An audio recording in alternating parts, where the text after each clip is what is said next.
الحمد لله رب العالمين والصلاة والسلام على رسوله الكريم نبينا محمد وعلى آله وأصحابه أجمعين وعلى من تبعه بإحسان إلى يوم الدين أما بعد. கண்ணியமிக்க சகோதர சகோதரிகளே, இது இஸ்லாமிய வரலாறு வகுப்பு. சென்ற வகுப்பில் மூசா அலைஹிஸ்ஸலாத்து வஸ்ஸலாம் அவர்கள் பனி இஸ்ராயீலில் பிறந்ததை குறித்தும் அவர்களை அல்லாஹ் எப்படி ஃபிர்அவுன் என்கிற கொடுங்கோல அரசனை விட்டு பாதுகாத்தான், பிறகு எப்படி அவர் நபியாக்கப்பட்டார், இதுவரை நாம் சில விஷயங்களை தெரிந்து கொண்டோம். மூசா அலைஹிஸ்ஸலாம் அவர்களுக்கு அல்லாஹ் சுப்ஹானஹு வ தஆலா தூதுத்துவ பொறுப்பை கொடுத்த பிறகு அவர்களுடைய துஆவை பிரார்த்தனை ஏற்றுக்கொண்டு அவர்களுடைய சகோதரர் ஆகிய ஹாரூன் அலைஹிஸ்ஸலாம் அவர்களையும் தூதராக அல்லாஹ் ஆக்கி இந்த இரண்டு தூதர்களுக்கும் ஃபிர்அவுனை சந்தித்து அவனை சத்தியத்தின் பால் அழைக்க வேண்டும், அவனுடைய மக்கள் ஃபிர்அவுனுடைய மக்களையும் சத்தியத்தின் பால் அழைக்க வேண்டும், அதே போல் பனி இஸ்ராயீல் மக்களும் இணை வைப்பில் இருந்தால் அசத்திய கொள்கையில் இருந்தால் அவர்களையும் நேர்வழியின் பக்கம் அழைக்க வேண்டும் என்கிற இந்த பொறுப்பை கொடுத்து அல்லாஹ் சுப்ஹானஹு வ தஆலா அனுப்பினான்.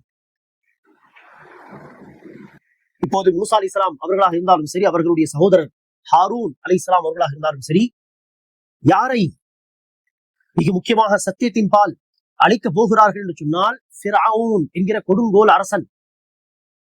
கற்பனை செய்து பாருங்கள், ஒருவன் ஒரு குறிப்பிட்ட ஒரு சமூகத்தை அடிமைகளாக வைத்திருக்கிறான், சர்வசாதாரணமாக அந்த குடும்பத்தில் பிறக்கக்கூடிய ஆண் குழந்தைகளை கொலை செய்து விடுகிறான். அப்படிப்பட்ட கொடுங்கோல் அரசன் தன்னை இறைவன் என்று கூட சொல்லி மக்களை ஏமாத்தி கொண்டு அல்லது வலுக்கட்டாயமாக அவர்களிடம் தன்னை வணங்கும்படி தனக்காக சிரம் பணியும்படி சொல்லிக் கொண்டிருக்கிறான். அப்படிப்பட்ட கொடுங்கோல அரசன் முன்னால் நின்று நீ சொல்வது தவறு, நீ சொல்வது பொய், நீ இறைவன் அல்ல, நீயும் ஒரு அடியான்தான், உன்னையும் என்னையும் படைத்த இறைவன் ஒருவன் இருக்கிறான், அவனை மட்டும்தான் வணங்க வேண்டும், அவனுக்காக மட்டும்தான் இந்த தலையை சாய்த்து சிரம் பணிய வேண்டும் என்று எதிர்த்து பேச வேண்டிய அவன் சொல்லக்கூடிய அந்த கருத்துக்கு நேர்மாறாக சத்திய கொள்கையின் பக்கம் அழைக்கக்கூடிய ஒரு தருணம் இது சாதாரண விஷயமா? இன்று நாம் ஒரு அதிகாரியிடம் பேசுவதாக இருந்தால் நம்மில் பல பேர் பயப்படுவோம். ஒரு மினிஸ்டரிடத்தில் செய்யக்கூடிய தவறை நேரடியாக சொல்லக்கூடிய வாய்ப்பு கிடைத்தாலும் சொல்வார்களா? பொதுமக்கள் யோசித்து பாருங்கள்.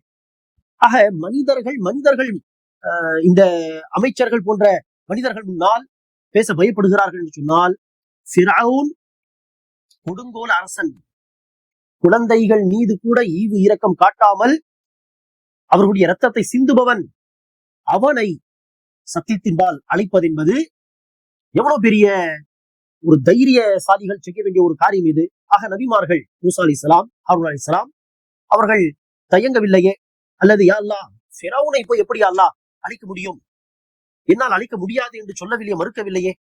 மாறாக ஒத்துழைப்புக்காக மூசா அலைஹிஸ்ஸலாம் ஹாரூன் அலைஹிஸ்ஸலாமை அழைத்தார்கள். இருவரும் சேர்ந்து ஃபிர்அவுனை சந்தித்து பேசினார்கள்.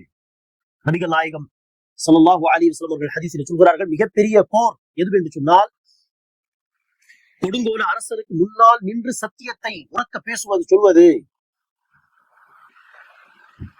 ஒரு கொடுங்கோல அரசன், அநியாயக்கார அரசன் ஒரு தவறு செய்கிறான் என்று சொன்னால் அந்த தவறை தவறு என்று சொல்வது தைரியமாக, இதுதான் மிகப்பெரிய போர் என்று சொன்னார்கள். அந்த போரை புரிந்தார்கள் மூசா அலைஹிஸ்ஸலாம் மற்றும் ஹாரூன் அலைஹிஸ்ஸலாம். போய் ஃபிர்அவுனை சந்தித்து பேசினார்கள், சொன்னார்கள். அவன் அவருடைய அழைப்பை மறுத்தான். அல்லாஹ்வை குறித்து எடுத்து சொன்னால் கேலி கிண்டலாக என்ன செய்கிறான் ஃபிர்அவுன்? அல்லாஹ்வா எங்கே இருக்கிறான்? வானத்துக்கு மேல் என்று சொன்ன, வானத்துக்கு மேலா? சரி, அந்த அல்லாஹ்வை நான் பார்க்க வேண்டுமே என்று தன்னுடைய அமைச்சர் ஹாமான் என்று ஃபிர்அவுனுடைய அமைச்சர், அவன் மினிஸ்டர் ஹாமான், அவனை அழைத்த ஹாமான் ஒரு பெரிய படிக்கட்டு கட்டு, வானத்தில் ஏறி போய் ரஹ்மான் வானத்தில் இருப்பதாக இந்த இருவரும் சொல்கிறார்கள், நான் மேலே ஏறி போய் பார்த்து வருகிறேன். இதெல்லாம் என்னது? கேலி கிண்டலான பேச்சு. இறைவன் மேலே இருப்பதாக சொல்கிறார்கள், ஒரு படிக்கட்டு கட்டு நான் மேலே போய் பார்க்கிறேன் என்று கேலி கிண்டலாக பேசுகிறான். அவருடைய அழைப்பை ஏற்க மறுக்கிறான்.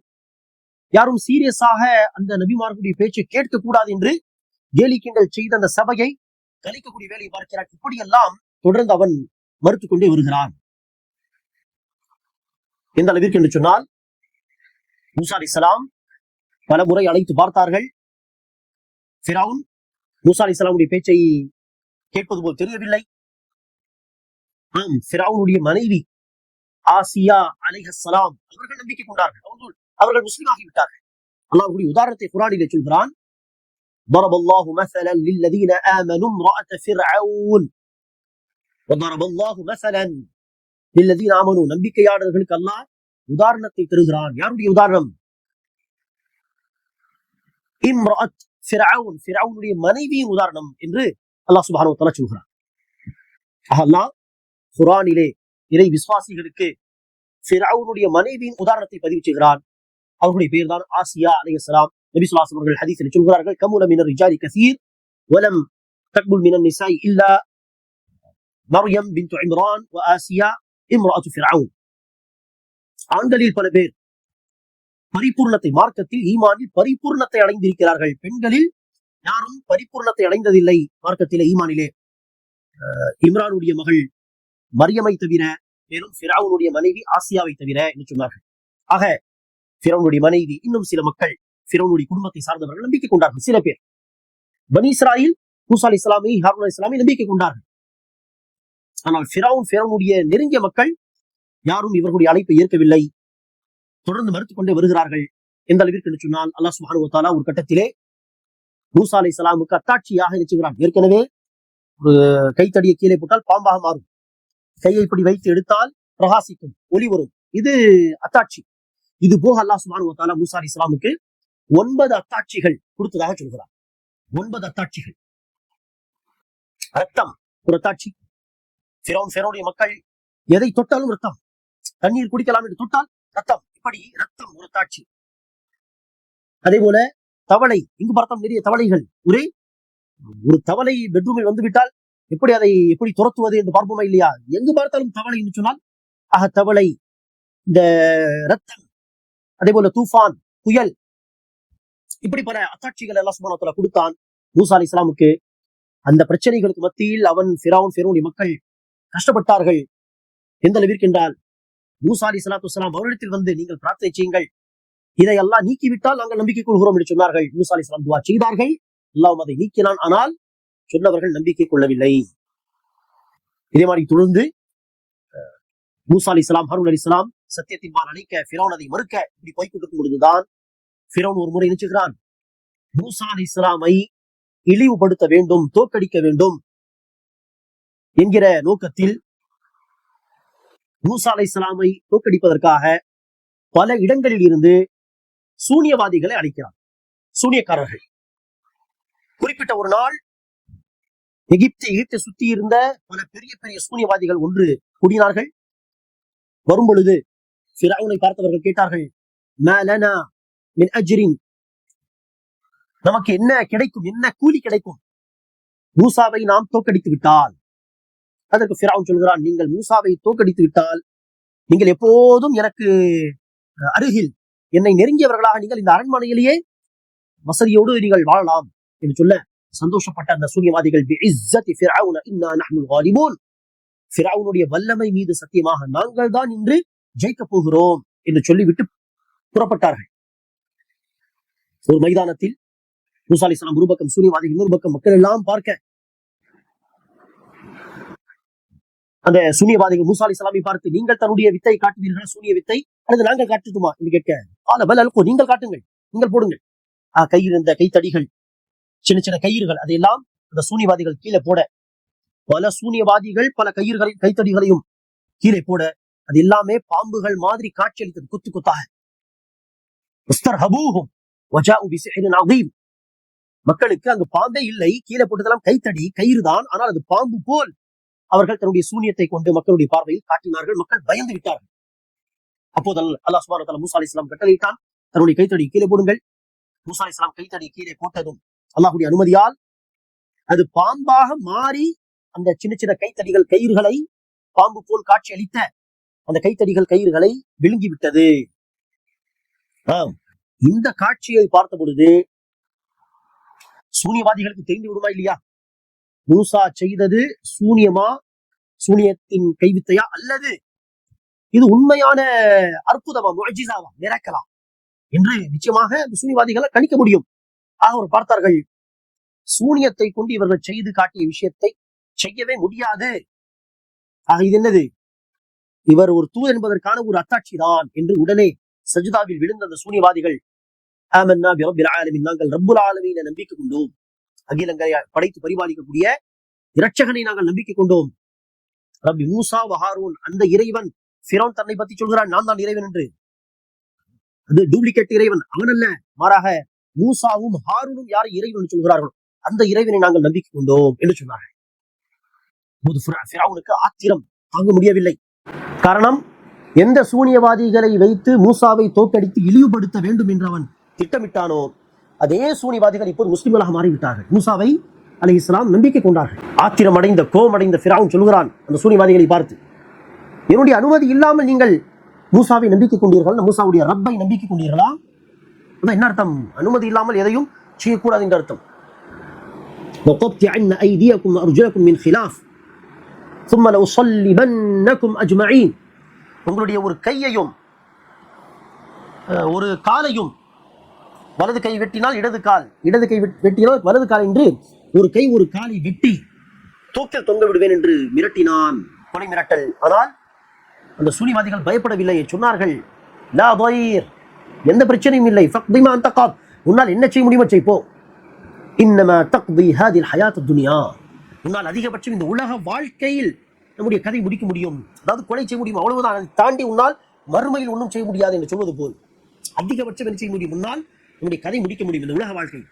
அடுத்து நாங்கள் மறுமையை நோக்கி செல்ல போகிறோம், யா அல்லாஹ் இவ்வளவு காலமாக நாம் செய்த இந்த சூனியம் போன்ற பாவங்களை மன்னித்து விடு என்று துவா செய்தார்கள். அடுத்து ஃபிரௌன் அந்த சூனியவாதிகளை கொலை செய்திருப்பான், விட்டிருக்க மாட்டான். ஆனால் கொலை செய்தானா இல்லையா என்கிற வரலாறு குர்ஆனில் இல்லை. ஆனால் மிரட்டினான். பாருங்கள், அந்த சூனியவாதிகளுடைய ஈமானுடைய பலம். வரும்பொழுது காசு காசு என்று வந்தார்கள், உலக லாபம். ஆனால் நம்பிக்கை கொண்ட பிறகு உயிரே போனாலும் பிரச்சனை இல்லை, உலகமே வேண்டாம் என்று சொல்லி மாறிவிட்டார்கள் என்றால் என்ன காரணம்? அவர்களுடைய அந்த இறை நம்பிக்கை, ஈமான். ஆக இந்த சூனியவாதிகளை அழைத்து மூசாவை தோற்கடிக்க ஃபிரௌன் திட்டமிட்ட அந்த திட்டம் எல்லாமே வீணாக போய்விட்டது. அல்லாஹ் அவர்களையே நம்பிக்கை கொண்டவர்களாக ஆக்கிவிட்டான். இப்படி பல எதிர்ப்புகள் இருக்கும் பொழுது தொடர்ந்து ஃபிரௌன் மூசா அலைஹிஸ்ஸலாமுடைய பேச்சை மறுக்கும் பொழுதுதான் அல்லாஹ் ஒரு கட்டத்தில் மூசா அலைஹிஸ்ஸலாமுக்கு சொன்னான், நீங்கள் இரவோடு இரவாக பனி இஸ்ராயீலை அழைத்து வெளியே சென்று விடுங்கள், எகிப்தை விட்டு வெளியே சென்று விடுங்கள், பலஸ்தீனை நோக்கி என்று அல்லாஹ் சுப்ஹானஹு வ தஆலா சொல்லிவிட்டான். ஆக மூசா அலைஹிஸ்ஸலாம் ஒரு நாள் இரவு பனி இஸ்ராயீலர்களை அழைத்து தன்னுடைய பயணத்தை மேற்கொண்டார்கள். அவ்வாறு எகிப்திலிருந்து ஏசியாவை நோக்கி வரும் பொழுதுதான் இடையில் ஒரு கடல் வரும், ரெட் சி அநேகமாக, அல்லது டெட் சி என்று சொல்வார்கள் அநேகமாக, இந்த ரெட் சி அல்லது டெட் சி. ஆக இந்த பகுதி வந்ததும் அநேகமாக ரெட் சி தான். கடல் எப்படி கடந்து செல்வது? அப்படிப்பட்ட தருணத்தில் தான் பனி இஸ்ரவேலர்கள் மூசா அலைஹிஸ்ஸலாமை பார்த்து, அங்கேயாவது எகிப்திலாவது இருந்தோம், ஏதோ அடிமைகளாக ஏதோ, ஆனால் உயிரோடு இருந்தோம், ஆனால் இப்போது வந்து வசமாக மாட்டிவிட்டோமே, இப்போது ஃபிரௌன் தன்னுடைய படை எடுத்துக்கொண்டு வந்து கொண்டிருப்பான், இங்கு போவது, இங்கு கடல், இங்கு ஃபிரௌனுடைய படை, வசமாக வந்து மாட்டிவிட்டோமே என்று பனி இஸ்ரவேலர்கள் தன்னுடைய நபியை பார்த்து, மூசா அலைஹிஸ்ஸலாமை பார்த்து பழிக்கிறார்கள், சொல்கிறார்கள், நீங்கள் வந்ததிலிருந்து நமக்கு ஒரே பிரச்சனை தான் வாழ்க்கையில்.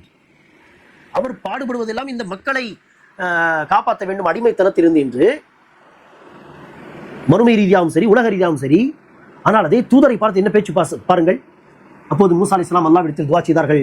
மேலும் அந்த சமூகத்தை பார்த்து சொன்னார்கள், இன்ன மஇ ரப்பி ஸைஹதீன், என்னுடைய ரப்பி இருக்கிறான், அவன் தான் எனக்கு இந்த வழியாக போக வேண்டும் என்று சொன்னான். ஆக அவன் கைவிட மாட்டான், அவன் என்னை கைவிட மாட்டான், அவன் எனக்கு வழி காட்டுவான் என்று உறுதியாக சொன்னார்கள்.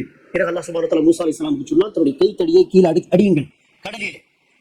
அவர்கள் அடித்ததும் பெரிய ஒரு அத்தாட்சி வெளிப்பட்டது. அதுதான் கடல் தண்ணீர் இரண்டாக பிளந்து, இந்த பக்கம் ஒரு கிளிஃப் மாதிரி, ஒரு மலை மாதிரி, இந்த பக்கம் ஒரு மலை, ஆங்கிலத்தில் கிளிஃப் என்று சொல்வார்கள், அது மாதிரி கத்தௌதில் அதீம், இந்த பக்கம் பெரிய ஒரு மலை, இந்த ஒரு பக்கம் பெரிய மலை, இடையில் நடந்து செல்வதற்கான பாதை, கடலில் அல்லாஹ் பாதை உருவாக்கி தந்து விட்டான். அவர்கள் கடந்து போக வேண்டிய அந்த இடத்தில் பெரிய கடல் கிடையாது. எகிப்திலிருந்து நீங்கள் மேப் எடுத்து பார்த்தால் தெரியும், ஒரு சின்ன ஒரு சில கிலோமீட்டர்கள் தான் இருக்கும், அவ்வளவுதான் கடல். கடந்து போய்விட்டால் ஏசியா. சரியா? அந்த ஒரு சில கிலோமீட்டர்கள் உடைய பாதையெல்லாம் தண்ணீரை அப்படியே 2 மலைகள் மாதிரி அல்லாஹ் ஆக்கிவிட்டான். கிளிஃப் என்று ஆங்கிலத்தை சொல்வார்கள், அதுபோல் அல்லாஹ் ஆக்கிவிட்டான். இடையில் அவர்கள் சென்று விட்டார்கள், கரைக்கு சென்று விட்டார்கள். அடுத்து ஃபிரௌன் தன்னுடைய படையோடு வருகிறான். வந்து பார்த்தால் தண்ணீர் நிற்கிறது, வாருங்கள், எனக்கு ஆதான் இந்த தண்ணீர் நிற்கிறது, உள்ளே போகலாம் என்று உள்ளே போனதும் மூசா அலைஹிஸ்ஸலாம் அந்த கரையை அடைந்ததும் மீண்டும் அடித்து கடலை சேர்த்து விடலாம் என்று நினைத்தார்கள். அல்லாஹ் சொன்னான், இல்லை, விட்டுவிடுங்கள், ஃபிரௌன் வந்த பிறகு அவனை இதே கடலில் அழிப்பேன் என்று அல்லாஹ் சொன்னான். அப்படி விட்டு சென்று விட்டார்கள். அடுத்து ஃபிரௌன் படையோடு வருகிறான். உள்ளே புகுந்த பிறகு அல்லாஹ் கடல் தண்ணீரை சேர்ந்து விடும்படி கட்டளையிடுகிறான். தண்ணீர் சேர்ந்து விடுகிறது. மூழ்கடிக்கப்படுவோம், இறந்து விடுவோம் என்பதை உணர்ந்த பிறகு ஃபிரௌன் சொல்கிறான், நான் அகிலங்களை படைத்து பரிபாலிக்கும் ரப்பை நம்பிக்கை கொள்கிறேன், முஸ்லிமாகிறேன். அல்லாஹ் சொல்கிறான், அல் ஆன், இப்போது திருந்துகிறாயா? வகத் அஸைத மின் கப்ல், இதுக்கு முன்னால் எனக்கு தொடர்ந்து மாறு செய்து கொண்டிருந்தாயே. இந்த பூமியில் விஷமத்தை பரப்பி கொண்டிருந்தாயே, அப்போதெல்லாம் திருந்தவில்லை. மௌத்தை, மரணத்தை பார்த்த பிறகு திருந்துகிறாயா? ஏற்றுக்கொள்ள மாட்டேன் என்று அல்லாஹ் அவனுடைய அந்த நம்பிக்கையை, அவன் சொன்ன அந்த வார்த்தைகளை எல்லாம் ஏற்றுக்கொள்ளவில்லை. இதுதான் அல்லாஹ்வுடைய சுன்னத், வழிமுறை.